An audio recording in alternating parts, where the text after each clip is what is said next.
What is up, folks? Welcome back to your weekly dose of Olympus news, delivering several topics today, starting with the usual health updates, followed by news regarding Brasilia's invasion, and lastly, a language learning app.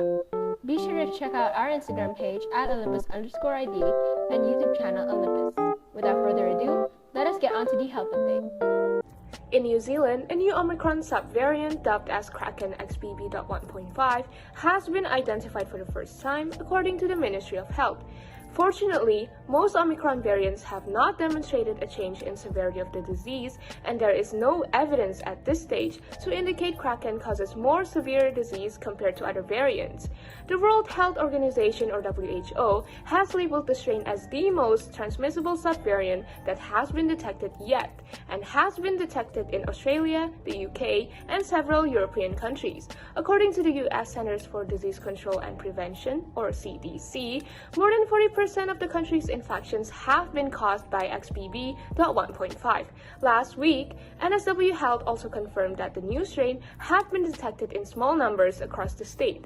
Sadly, the Kraken is better at infecting people and escapes from the immunity we have from prior infections and vaccinations, making it quite likely to cause a new wave of infections. It's becoming the more dominant variant in the next few weeks, and often by the time it is identified in a country, it moves. Lastly, on 9th of January, the Ministry of Health announced a total of 21,685 new COVID cases have been reported in the past week.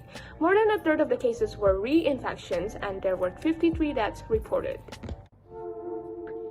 On Sunday, January 6, supporters of former President Jair Bolsonaro invaded and vandalized public buildings, including the Presidential Palace and the Supreme Court. They demanded evaluation of the presidential vote held on October, which protester Sarah Lima referred to as fraudulent election.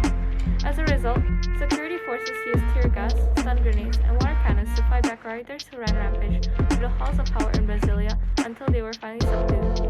Around 170 people were arrested, and as the police reclaimed the buildings, protesters continued outside. Protesters damaged artwork, historic objects, furniture, and decorations as they ran riot through the buildings. Police cars were vandalized and some were burned. 5 reporters were also injured. Current President Luiz Inácio Lula da Silva condemned the invaders as fascist fanatics.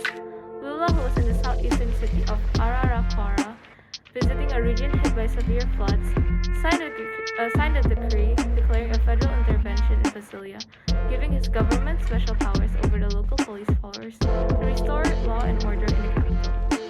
Want to learn a new language but don't know where to start? Please welcome another highly recommended language learning application called Lingodeer.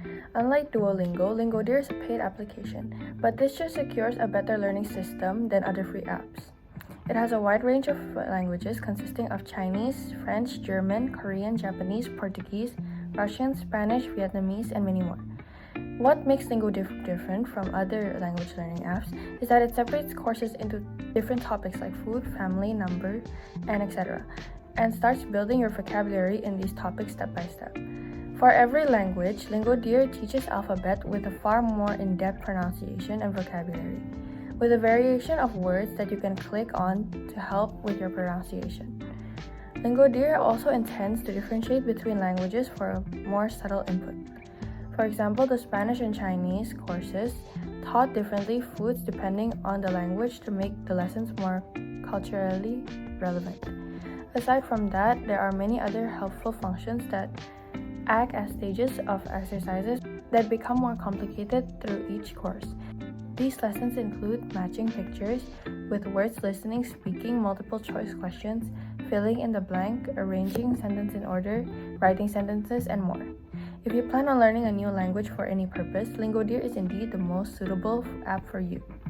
And that concludes this week's Olympus News episode.